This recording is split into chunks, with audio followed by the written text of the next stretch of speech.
This is my kitchen. When Satya Ortiz-Gagné was moving out of his last apartment, he wanted to transfer the lease so a new tenant could pay the same rent. To be able to refuse an increase in the rent, I think it's the only tool that we have right now to be able to keep it just a little bit low. But housing advocates say that tool is about to lose its power. A new law that could pass as early as this week gives landlords the right to refuse lease transfers for any reason. Ça bouge en logement.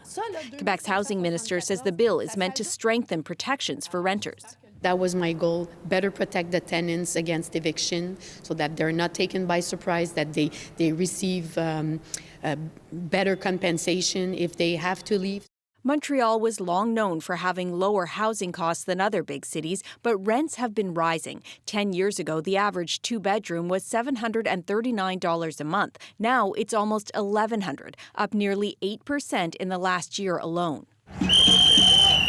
Tenants' rights groups have been fighting Bill 31, arguing giving landlords more power could lead to more discrimination against certain tenants and other problems. It will take away tenants' rights to carry out lease transfers, which has historically been one of the few levers that tenants have to keep rents affordable, to support each other through what's become one of the worst housing crises in Quebec history.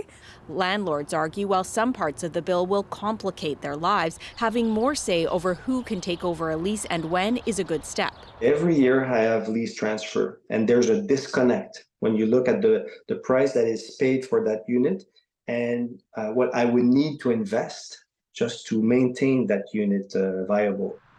While there are lease transfers in other cities, experts say Quebec tenants have used them for years to try to keep rents low. Now some worry rents will just keep rising. Alison Northcott, CBC News, Montreal.